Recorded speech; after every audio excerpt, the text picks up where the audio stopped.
A sneaker looks simple: fabric on top, foam in the middle, rubber underneath, and a logo on the side. But the journey behind that shoe is anything but simple. Before reaching a shelf, it may cross borders, factories, ports, warehouses, and oceans. Its journey from a designer's sketch to a runner's foot is a global relay race, and one missed handoff can delay the entire launch. The finished sneaker is only the visible tip of a supply chain most consumers never see. And Nike coordinates that chain without owning most of the factories that make its shoes. Start with the finished shoe, and then rewind its journey. Before the shelf came the delivery van. Before the van came the distribution center. Before the warehouse came the container ship. Before the ship came the export port, the assembly factory, and a network of suppliers producing fabric, foam, rubber, adhesives, and packaging.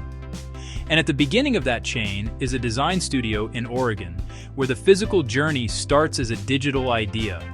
Nike controls the design, the brand, the product brief, and much of the demand.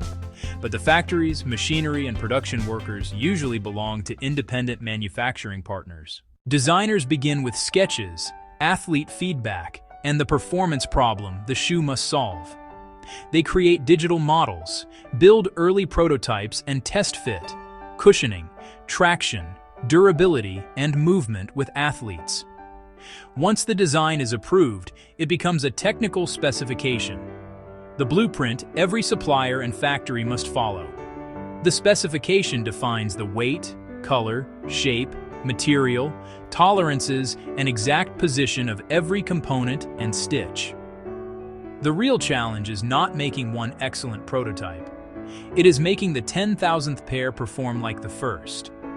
That is where design becomes supply chain engineering. Nike operates an asset-light manufacturing model. It concentrates on design, innovation, planning, and marketing, while independent contractors own most of the factories and production equipment.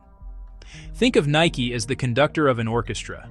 It does not own every instrument, but it selects the players, provides the score, and sets the expected performance. The score is the product specification. Contracts, forecasts, audits, and long-term supplier relationships keep the network aligned. The model reduces Nike's need to build factories of its own and gives it access to specialist manufacturing expertise. It can redirect orders and adjust capacity more easily than a fully owned network, but it also depends heavily on its partners. In fiscal 2026, Nike reported that its contract manufacturers operated 95 finished footwear factories across 11 countries. That scale is a powerful advantage, but the network is more concentrated than those numbers first suggest. In fiscal 2026, approximately 52% of Nike brand footwear was produced in Vietnam, 27% in Indonesia, and 16% in China. Together, those three countries represented roughly 95% of footwear output, and only 4 manufacturing groups produced about 60% of Nike brand footwear. Nike coordinates these partners through forecasts, product development support, process improvement, and long-term commercial relationships. Nike can set standards, audit performance, and monitor quality, but the factories remain independent businesses responsible for daily operations and employment. This distinction matters. Nike has significant influence over the product and supplier requirements, but it does not possess the same direct control it would have inside a factory it owned. That risk became clear when its largest production country stopped. A concentrated network works efficiently until a major production hub shuts down.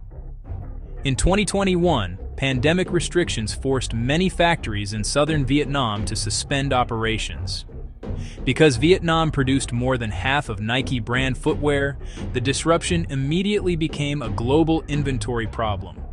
Nike later said it lost roughly 10 weeks of production.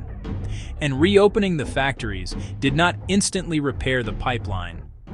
At the same time, port congestion, container shortages, and longer transit times delayed the shoes that had already been produced. The result was a double hit. Fewer shoes left the factories, and those that did took longer to reach stores. Seasonal launches and carefully planned allocations began slipping. In fashion, late inventory can quickly become discounted inventory. Factory stoppages created shortages, shipping delays extended them, and late arrivals threatened margins. Nike had discovered the cost of concentration. After the disruption, Nike's priority shifted from pure efficiency toward greater visibility, flexibility, and resilience. This was not a wholesale move away from Asia. Nike's footwear ecosystem still depends on the scale, skills, and supplier clusters built there over decades.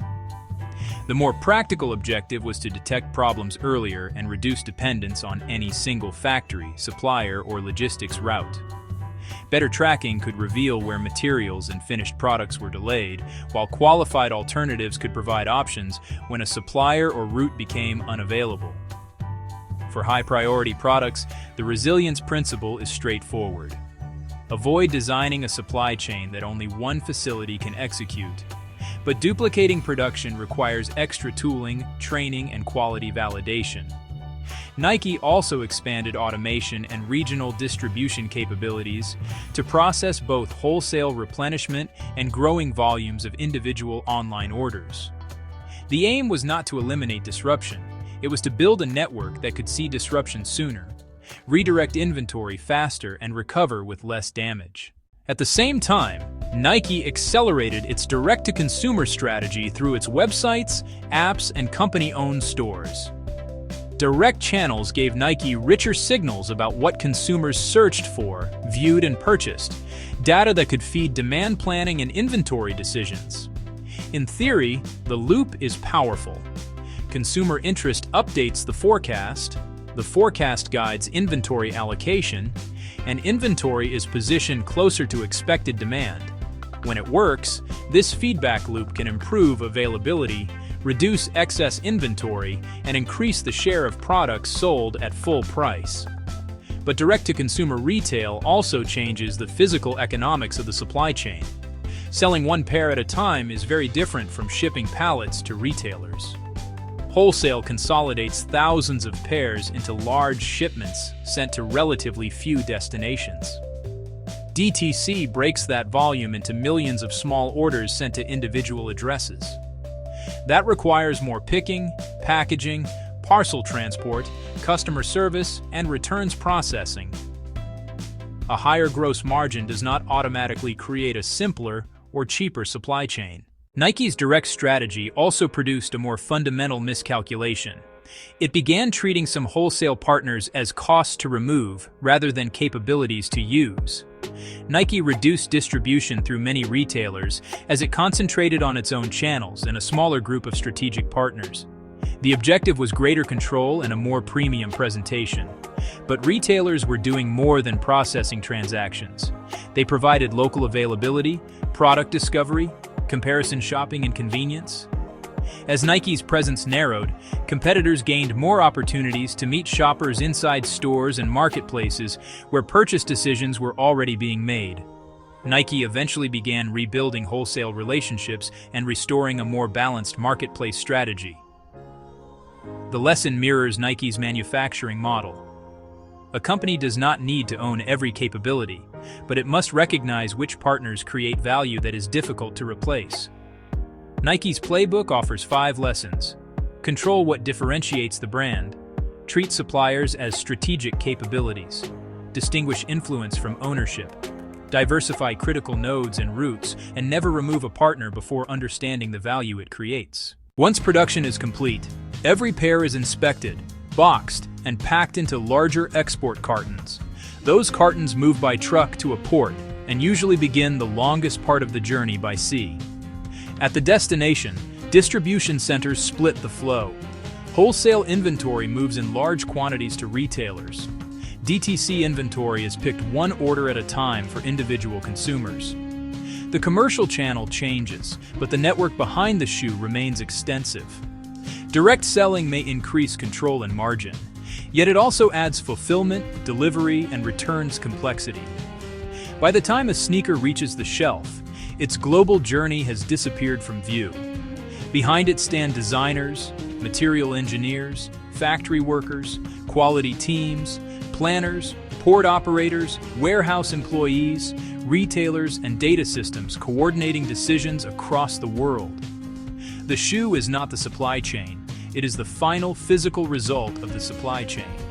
The swoosh may be printed on the shoe, but the capability behind it belongs to an entire network.